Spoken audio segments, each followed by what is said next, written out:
नमस्कार मित्रों, स्वागत है आपका एक बार फिर आपके अपने YouTube चैनल अथर्व एकेडमी में। दोस्तों, ये है हमारी वन रक्षक और जेल प्रहरी 2023 के लिए प्रैक्टिस सेट की 16वीं क्लास। इसके पहले मैं 15 क्लास चैनल पर अपलोड कर चुका हूं, जो अगर आपने अभी तक नहीं देखी है तो उन्हें जाकर एक बार जरूर देखिएगा।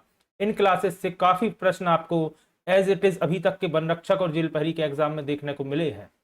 आज का पहला प्रश्न है, मध्य प्रदेश में प्राग ऐतिहासिक शैल चित्रकला कहाँ पाए जाते हैं? तो दोस्तों, मध्य प्रदेश की बाघ की गुफाओं में प्राग ऐतिहासिक काल के शैल चित्र पाए जाते हैं। बाघ की गुफाएं दोस्तों मध्य प्रदेश के धार जिले में स्थित है और धार जिले को राजा भोज की नगरी के नाम से जाना जाता है, याद रखिएगा। अगला प्रश्न है, निम्नलिखित में से कौन सा कथन सही है? खनिज संसाधन की दृष्टि से मध्य प्रदेश का देश में प्रथम स्थान है। दोस्तों, यह गलत है। मध्य प्रदेश में सोना और चांदी का उत्पादन होता है, यह भी गलत है। मध्य प्रदेश में हीरे का उत्पादन होता है। दोस्तों, मध्य प्रदेश के पन्ना के मजगवा खदान से हीरे का उत्पादन या उत्खनन किया जाता है, याद रखिएगा। तो ऑप्शन नंबर सी इसका सही जवाब होगा। अगला प्रश्न है, निम्न में से कौन सा केंद्रीय बैंक द्वारा प्रयुक्त उधार नियंत्रण का प्रपत्र नहीं है? बैंक दर होता है, खुला बाजार कार्रवाई भी होता है, चयनात्मक ऋण नियंत्रण भी होता है, लेकिन विदेशी मुद्रा नियंत्रण केंद्रीय बैंक द्वारा प्रयुक्त उधार नियंत्रण का प्रपत्र नहीं होता। तो ऑप्शन नंबर डी इसका सही जवाब होगा। अगला प्रश्न है, भारत में नई आर्थिक नीति कब शुरू की गई थी? तो दोस्तों, वर्ष 1991 1991 में भारत में नई आर्थिक नीति चालू की गई थी या शुरू की गई थी, याद रखिएगा। अगला प्रश्न है, आहार का सबसे महत्वपूर्ण कार्य क्या होता है? तो दोस्तों, ऑप्शन नंबर ए ऊर्जा प्राप्त करना आहार का सबसे महत्वपूर्ण कार्य होता है। अगला प्रश्न है, 19वीं शताब्दी में हिंदू धर्म के पुनर्जागरण का श्रेय निम्न में से किसको जाता है? ऑप्शन है स्वामी दयानंद सरस्वती, स्वामी विवेकानंद, गुरु शंकराचार्य या राजा राम मोहन राय। तो दोस्तों, जगत गुरु शंकराचार्य को ही 19वीं शताब्दी में हिंदू धर्म के पुनर्जागरण का श्रेय दिया जाता है, याद रखिएगा। ऑप्शन नंबर सी सही जवाब होगा, गुरु शंकराचार्य। अगला प्रश्न है, निम्न में से किसका संबंध वक्र के साथ होता है? ऑप्शन है वेंटिलेटर, अपोहन, गति प्रेरक या बैरोपेसिंग। तो दोस्तों, अपोहन इसका सही जवाब होगा। अपोहन यानी कि दोस्तों डायलिसिस से अपोहन कहा जाता है, याद रखिएगा, जिसमें ब्लड फिल्टर होता है डायलिसिस की क्रिया को। गति प्रेरक दोस्तों पेस मेकर से कहा जाता है, जो कि दिल की धड़कन को मेंटेन करने के लिए आर्टिफिशियल तौर पर लगाया जाता है। अगला प्रश्न है, भारत में स्वशासन का आंदोलन किसके द्वारा शुरू किया गया था? ऑप्शन नंबर बी इसका सही जवाब होगा, एनी बेसेंट और तिलक के द्वारा भारत में स्वशासन का आंदोलन शुरू किया गया था।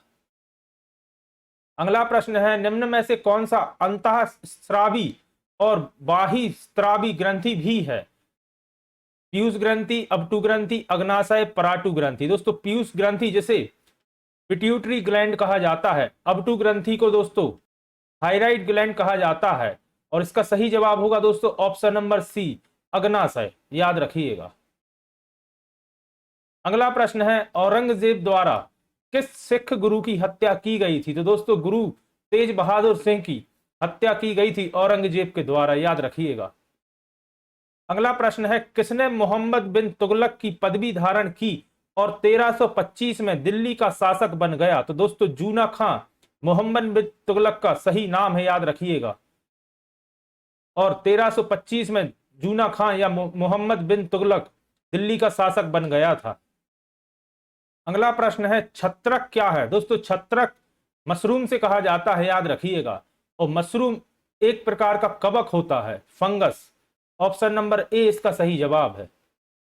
अगला प्रश्न है, जिन जंतुओं की सुस्पष्ट पाचक गुहिका होती है उन्हें किसके अंतर्गत रखा जाता है? मेटाजोआ, ब्रायोजोआ, पराजंतु या आंत्रजीवी। दोस्तों, पराजंतु को पैराजोआ कहा जाता है, याद रखिएगा, और आंत्रजीवी को एंटेरोजोआ कहा जाता है। इसका सही जवाब होगा ऑप्शन नंबर डी आंत्रजीवी या एंटोरोजोआ। इसलिए मैंने बताया कि हो सकता है आपको ऑप्शन में एंटोरोजोआ भी लिखा मिल सकता है। अगला प्रश्न है, भारतीय संविधान किस आधार पर नागरिकता देता है? जन्म के आधार पर, निवास के आधार पर, नागरिकरण के आधार पर या उपयुक्त सभी के आधार पर? तो दोस्तों इन सभी के आधार पर भारतीय संविधान किसी को नागरिकता देता है, जन्म के आधार पर भी, निवास के आधार पर भी और नागरिकरण के आधार पर भी। नागरिकरण को दोस्तों नेचुरलाइजेशन भी कहा जाता है, याद रखिएगा। अगला प्रश्न है, डॉल्फिन है एक, डॉल्फिन दोस्तों एक स्तनपायी होता है। ऑप्शन नंबर सी इसका सही जवाब होगा। जनरली लोग डॉल्फिन को मछली सही करेक्ट आंसर लगाते हैं, लेकिन डॉल्फिन एक स्तनपायी है, याद रखिएगा। अगला प्रश्न है, ग्रामीण शासन का पंचायती राज रूप सर्वप्रथम किसने अपनाया था? तो दोस्तों यह राजस्थान और आंध्र प्रदेश द्वारा अपनाया गया था, याद रखिएगा। ग्रामीण शासन का पंचायती राज रूप राजस्थान और आंध्र प्रदेश द्वारा सर्वप्रथम अपनाया गया था।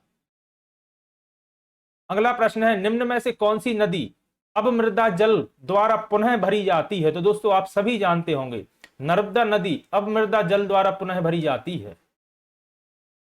अगला प्रश्न है, भारतीय संघ की राजभाषा क्या है? तो दोस्तों देवनागरी लिपि में हिंदी भारतीय संघ की राजभाषा है। ऑप्शन नंबर ए इसका सही जवाब होगा। अगला प्रश्न है, रहीम और उसके चाचा की आयु में 30 वर्ष का अंतर है। 7 वर्ष बाद यदि दोनों की आयु का योग 66 वर्ष है तो चाचा की आयु क्या होगी? वर्तमान आयु पूछी है। तो सबसे पहले रहीम की आयु अगर अपन x मान लेते हैं तो उसके चाचा की आयु होगी x + 30, क्योंकि 30 साल का अंतर है। अब अगर उन्होंने 7 साल बाद पूछा है तो दोनों की आयु में 7 साल जोड़ देते हैं, x + 7 प्लस चाचा की आयु x + 30 और 7 37 37, इन सभी का योग उन्होंने 66 वर्ष बोला है, 66। अब अगर इसे सॉल्व करते हैं तो 2x +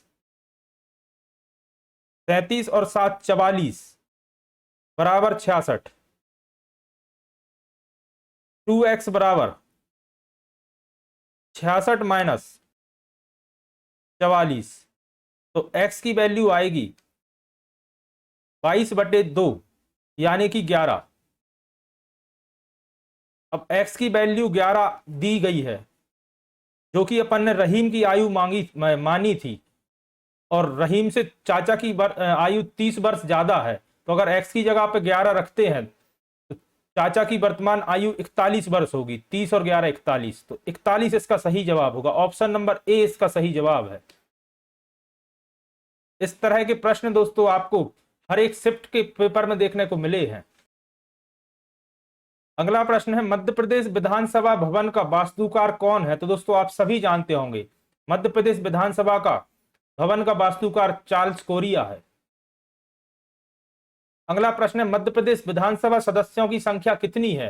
तो दोस्तों वर्तमान में मध्य प्रदेश विधानसभा में 230 संख्या है, और अगर छत्तीसगढ़ विभाजन के पहले की बात की जाए तो 320 थी, याद रखिएगा।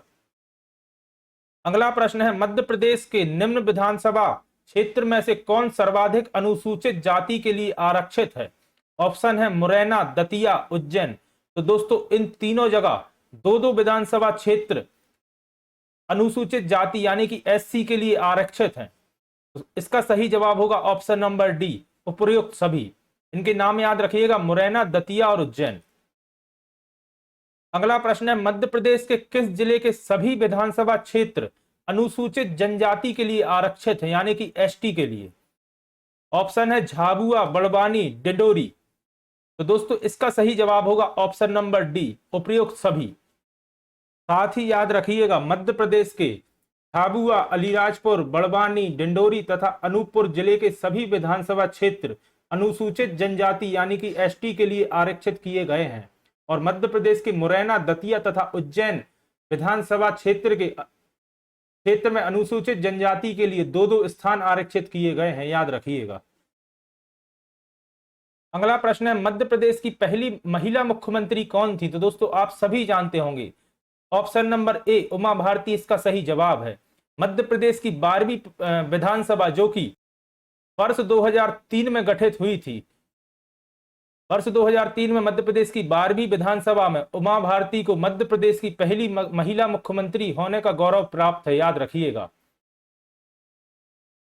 तो दोस्तों ये थी आज की हमारी प्रैक्टिस सेट की 16वीं क्लास। आशा करता हूं आपके लिए उपयोगी साबित होगी। अगर आप चैनल पर नए हो और अभी तक आपने चैनल को सब्सक्राइब नहीं किया है तो चैनल को सब्सक्राइब करें। अगर आज की वीडियो आपके लिए पसंद आई है तो वीडियो को लाइक करें और ज्यादा से ज्यादा लोगों तक शेयर करें। धन्यवाद दोस्तों।